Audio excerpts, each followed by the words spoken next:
So what do you do when you've finally beaten a game that's taken like 30 years? Wow, I'm old. Almost 30 years since you have heard of it and it has been on your radar. What do you do? How do you feel? Hi, I'm Justin and welcome to the XP Log, a daily-ish podcast about my gaming journey. And right at the top here, I am going to tell you there will be spoilers for Star Ocean 2. So, this is your warning. Without further ado, I beat Star Ocean 2. It is good. I really enjoy the gameplay.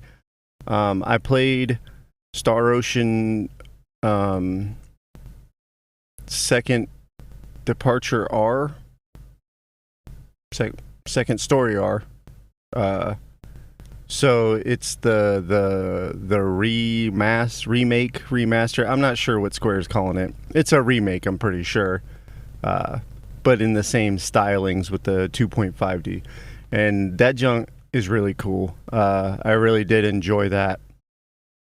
It kind of suffers from the same thing that Rogue Galaxy did, where it doesn't really expand the side characters much.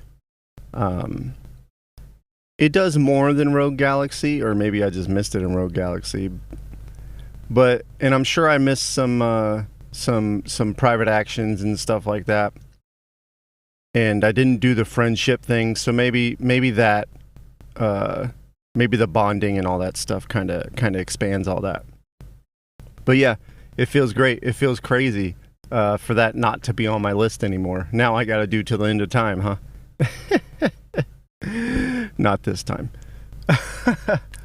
But yeah, what I really want to talk about is Claude and the huge surprise to me of Ronix dying.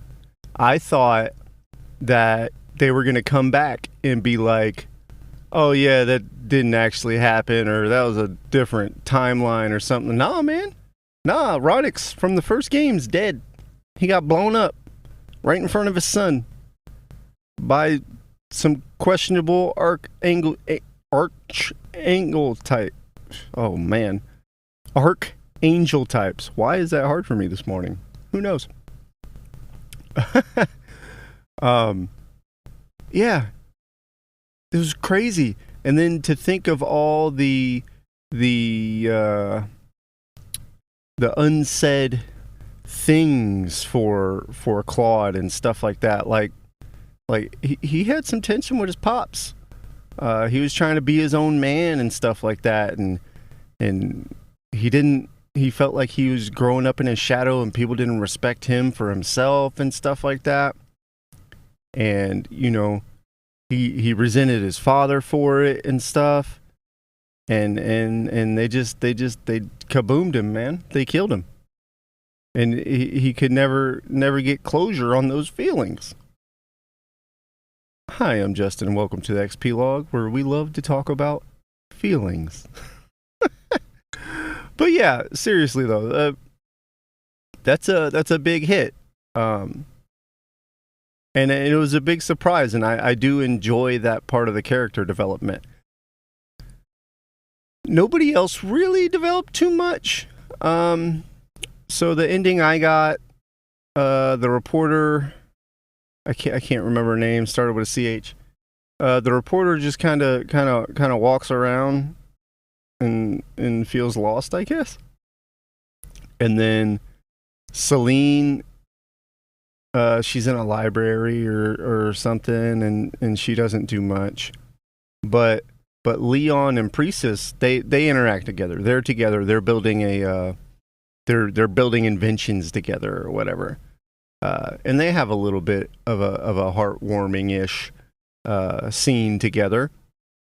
But still also not too elaborate, not too long.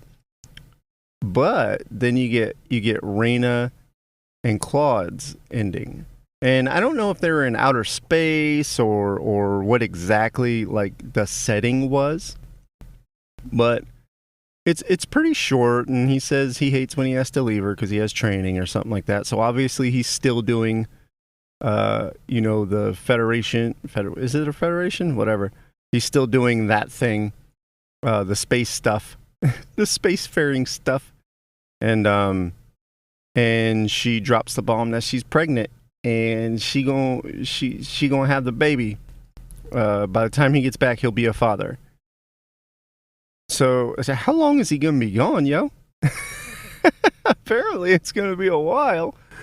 But yeah, that's a pretty cool ending. I don't know if they were intending on setting that up for a third sequel, or I guess technically be a second sequel, but. So that was a pretty decent ending, but again, short.